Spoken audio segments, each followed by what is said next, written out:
নমস্কার, ইউহিল dental clinic ব্লগে আপনাদের সবাইকে স্বাগত। আমি আমার সিরিজ ডেন্টাল ট্রিটমেন্টের ব্যাপারে কথা বলছিলাম, যেখানে আমি সমস্ত ডিজিজের ক্ষেত্রে কিভাবে ডেন্টাল ট্রিটমেন্টের আগে প্রিকশন নিতে হবে সেইটা নিয়ে কথা বলছি। সেটার অলমোস্ট লাস্ট পর্যায়ে আমরা পৌঁছে গেছি। তো আজকে কথা বলবো আমি এপিলেপসি নিয়ে।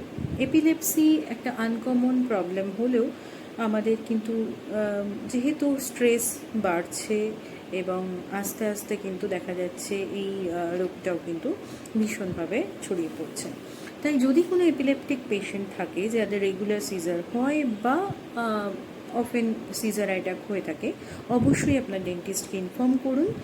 এবং যদি কোনো ডেন্টাল প্রসিজার মেজর বা সার্জিক্যাল প্রসিজারে যাওয়ার দরকার পড়ে, তাহলে কিন্তু আপনার নিউরোলজিস্টের পরামর্শ নিতে হবে। আর সেক্ষেত্রে যে জিনিসটা করতে হবে, আপনার ডেন্টাল অ্যাপয়েন্টমেন্টের আগে অবশ্যই কিন্তু আপনার রেগুলার যে মেডিসিন সেটা খেতে কিন্তু ভুলবেন না। দ্বিতীয়ত, অ্যাপয়েন্টমেন্টের আগে কিন্তু একটা গুড স্লিপ, মানে একটা ব্রেক ছাড়া আপনার ভালো ঘুমের দরকার। তৃতীয়ত, যদি আপনি অ্যালকোহল কনজাম করে থাকেন তাহলে কিন্তু সেটা থেকে বিরত রাখতে হবে নিজেকে বেশ কিছুদিন, নয়তো কিন্তু সেখান থেকে সিজার অ্যাটাক হতে পারে বা যে মেডিসিন আছে সেটার সাথেও কিন্তু এটা ইন্টারফেয়ার করতে পারে।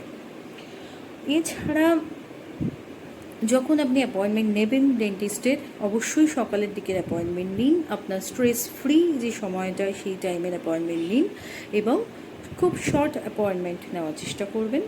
যখন আসবেন অবশ্যই ঢিলে ঢালা পোশাক, কোনো টাইট স্কার্ট বা এরকম যেন কিছু না থাকে, খুব ঢিলে ঢালা পোশাক পরে আসাই ভালো।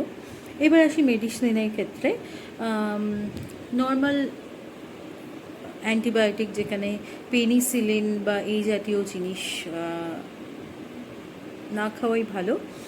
আর যদি আপনি রেগুলার মেডিসিনে থাকেন তাহলে অবশ্যই মেডিসিন কিন্তু ক্যারি করবেন, কারণ যদি ফ্রিকুয়েন্ট সিজার অ্যাটাক হয়ে থাকে আপনার, তাহলে কখনো কখনো কিন্তু আপনার সেক্ষেত্রে আইএম দেওয়ার দরকার পড়তে পারে, যেটা আপনার মিডাজোলাম বা ডায়াজেপাম জাতীয় জিনিস। এবং যারা রেগুলার এই মেডিসিনগুলো খেয়ে থাকেন তাদের ক্ষেত্রে কিন্তু খুব কমন প্রবলেম সেটা হলো জিঞ্জাইভাল ওভারগ্রোথ, মানে আমাদের গামের যে মাংসটা সেটা কিন্তু বেড়ে যায়। তার ফলে দাঁতের অর্ধেক অংশ মাড়ির ভেতর ঢুকে যায়, খাবার ফুড লজমেন্ট হয় এবং খুব আনএস্থেটিক একটা সিচুয়েশন হয়। তো সেক্ষেত্রে কিন্তু মাড়িটা শেপ করা দরকার পড়ে। তো এটাও একটা মাইনর সার্জিক্যাল প্রসিজার। তো সেক্ষেত্রেও আমি বলবো একই প্রিকশন নিয়ে আসতে হবে এবং এক্ষেত্রে কিন্তু আপনাকে খেয়াল রাখতে হবে যে আপনি যে ড্রাগসগুলো খাচ্ছেন সেগুলোর জন্য কিন্তু হচ্ছে, সেক্ষেত্রে ডোজ চেঞ্জ করা দরকার পড়তে পারে। ইভেন আপনার নিউরোলজিস্টের কাছ থেকে আপনি অল্টারনেটিভ ড্রাগ, একই অল্টারনেটিভ ড্রাগ কিন্তু অ্যাডভাইস করিয়ে নিতে পারেন। এইটুকুই। ভালো থাকবেন, সুস্থ থাকবেন। অবশ্যই ইউহিল ডেন্টাল ক্লিনিক ভিজিট করুন আপনার বেটার ট্রিটমেন্টের জন্য, বেটার অ্যাডভাইসের জন্য, because your smile is our priority.